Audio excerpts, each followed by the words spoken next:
Welcome to the second episode of Biomimicry Ecotone. My name is Gama, full name Gamesh Lesbanda, and I've got my co-host. My name is Hugo Araujo. I'm Mexican Colombian. I'm also a biomimicry professional. Our guest is Alessandro Bianciardi. All right, so we will start. The full 90 minutes recording will be curated in the Biomimicry Riff. Biomimicry 3.8 have made it freely available. You have taken some of their courses. Ale, who are you? Where are you? I'm Italian, but I'm currently living on the island of Cyprus. I'm an environmental engineer and I'm a biomimicry professional. Plus I have a master in biomimicry, and recently I also finalized the PhD in mechanical engineering, but the topics was biologically inspired design. I am also co-founder of a company Planet, together with another biomimicry specialist, Alessandro Villa. We are also co-founding, still together with Alessandro Villa, Biomimicry Italia. Sometimes I speak about biomimicry to people and I say, oh, this is really amazing. You have to distinguish the ideation part and the implementation of your ideas. Biomimicry can be stimulating and easy when you have to produce design concept. First problem when you decided to make a prototype. Third step when you decided, what do I do with this prototype? Do I make it a product? I'm going around to look for funding? Then you enter the usual difficulties that any companies who has to innovate has.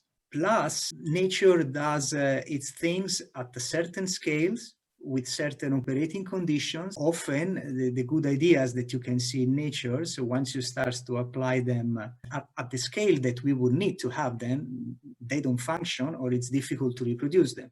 We created Planet as a company that could ask and receive funding. First element. Second element, you need to have funding yourself. So you need also to take a risk. You need to have a lot of time, because it needs time for doing research, for doing prototype. An interesting turning point was Global Biomimicry Design Challenge. I decided to participate in 2015 with the mangrove steel, and we arrived in the final, and that basically boosted our image. And through that, we could get some funding from Expo 2020, Dubai, to continue to do a pilot test. And then we moved to the European Union funding. We entered into a big partnership with 27 partners, big project with 12 million to be shared in 27 partners that allow us to build an even bigger scaled up plant on the island, Greek island in Tinos. We have asked you to do a short presentation. We decided to play with very simple problems: land degradation and water scarcity. And then we explore in nature that what does nature do in coastal areas. So we look at the mangrove ecosystem and the salt marsh, and we look basically at how this ecosystem develop. Mangrove trees in the mangrove ecosystem, and you have salicornia in the salt marshes.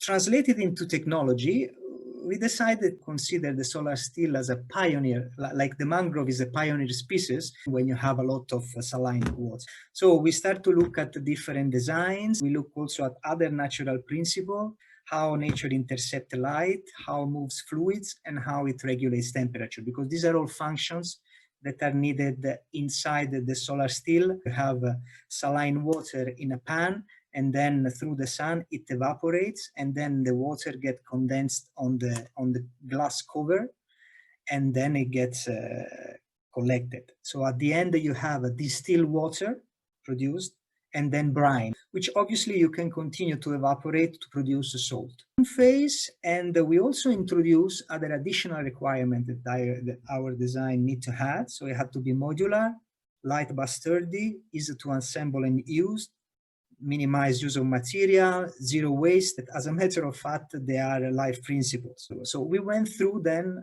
different prototyping phase. And then thanks to the funding from Dubai, we kept on developing and testing a new prototype, and we arrived actually to build up the first, let's say, small scale-up system with 10 units that you see at the bottom right. They all functions, but they are built all with different type of materials and different design. We start to expand the analogy with the mangrove ecosystem, move to the mangrove technology platform, trying to put together into systems different technologies and processes in order to be able to regenerate degraded land. Put together the organic incubator was the live patch. So it was the team that won the global biomimicry challenge in 2015.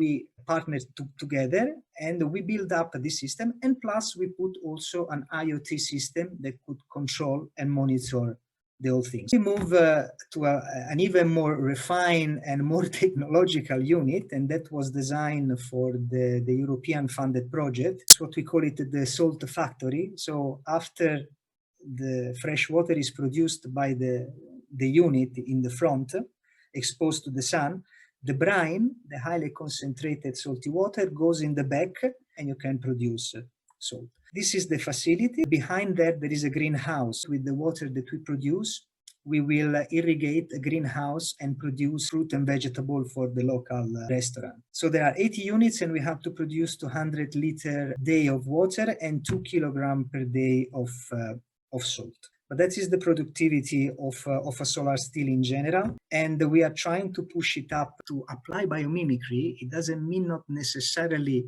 to look at one organism and to emulate it, but you can just use the life principle to inform your problem-solving process. One of the principles is continuous iteration. Prototyping, so reiterating.